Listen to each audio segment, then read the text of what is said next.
Kakor Lantas Polri, Irjen Agus Suryo Nugroho, mengatakan telah menyiapkan sejumlah rekayasa lalu lintas dalam menghadapi puncak arus balik Lebaran 2026 gelombang kedua. Agus mengungkapkan, sejauh ini telah dilakukan one-way lokal tahap pertama dari KM 132 Tol Cipali. Kemudian, dilanjutkan tahap kedua dari KM 263 Tol Pejagan. Kebijakan ini dinilai efektif dalam mengurai arus kendaraan yang datang dari arah timur menuju Jakarta. Selain itu, skema kontraflow juga diterapkan di sejumlah titik, khususnya di ruas KM 70 hingga KM 55 Tol Cikampek. Penambahan lajur dilakukan secara bertahap sejak Jumat hingga sore hari, menyesuaikan dengan peningkatan volume kendaraan di lapangan. Berdasarkan hasil evaluasi sementara, bangkitan arus kendaraan masih cukup tinggi. Oleh karena itu, Korlantas tengah menyiapkan skenario lanjutan berupa one-way tahap ketiga. Opsi yang dipertimbangkan antara lain penerapan one-way nasional, presisi dari KM 414, Tol Kalikangkung atau perpanjangan one-way lokal, hingga Batang, Jawa Tengah, tergantung pada volume kendaraan yang masuk ke Jakarta. Assalamualaikum warahmatullahi wabarakatuh. Salam sejahtera bagi kita semua. Salam Om Swastiastu, Namo Buddhaya, salam kebajikan, salam presisi.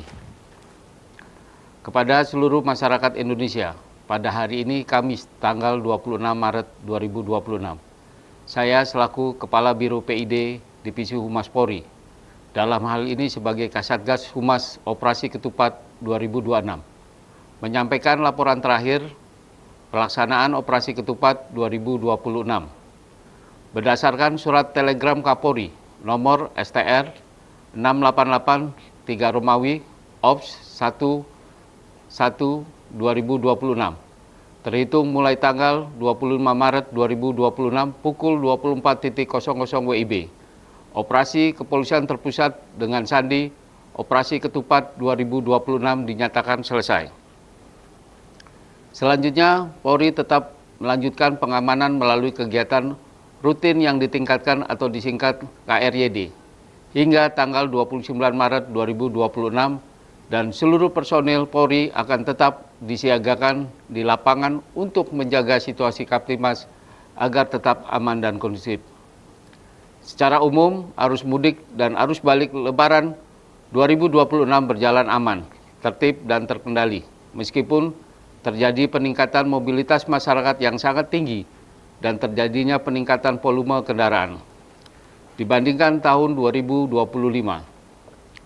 Berdasarkan proyeksi mobilitas kendaraan di jalan tol Trans Jawa menuju Sumatera dan Jawa Barat, jumlah kendaraan keluar Jakarta diproyeksikan mencapai 3,5 juta kendaraan.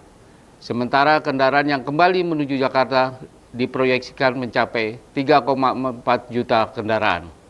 Secara keseluruhan hingga tanggal 25 Maret 2026 pukul 06.00 WIB, total kendaraan keluar Jakarta tercatat 2.521.125 kendaraan atau 72% dari total proyeksi.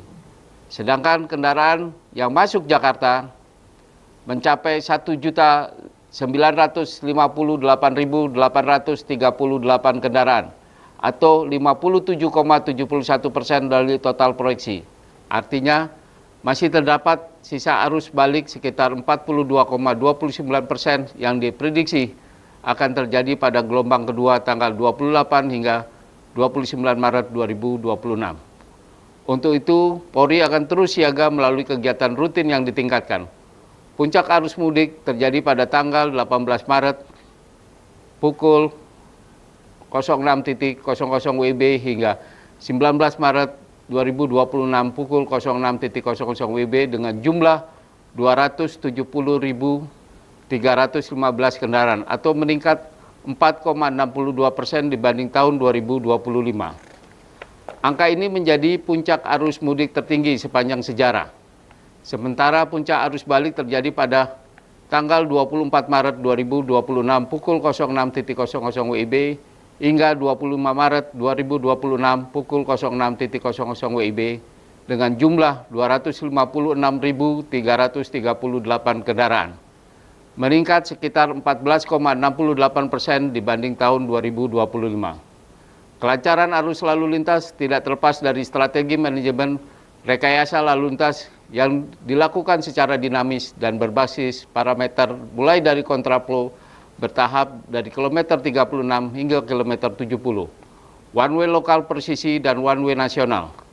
Pada arus mudik dan arus balik, rekayasa lalu lintas ini dilakukan secara bertahap dan progresif, menyesuaikan kondisi arus kendaraan yang sangat tinggi agar kepadatan kendaraan tetap dapat dikelola. Pemanfaatan tol fungsional Japek 2 Selatan dari Sadang, Delta Mas 1 serta tol fungsional Bocini ruas Parung Kuda dan Karang Tengah terbukti efektif, memecah arus kendaraan dan mengurangi beban kepadatan di jalur utama. Pada jalur penyeberangan dan transportasi udara, situasi di lintasan Merak Bakahuni serta Ketapang Gilimanuk termasuk bandara, stasiun, dan terminal secara umum berjalan aman dan terkendali.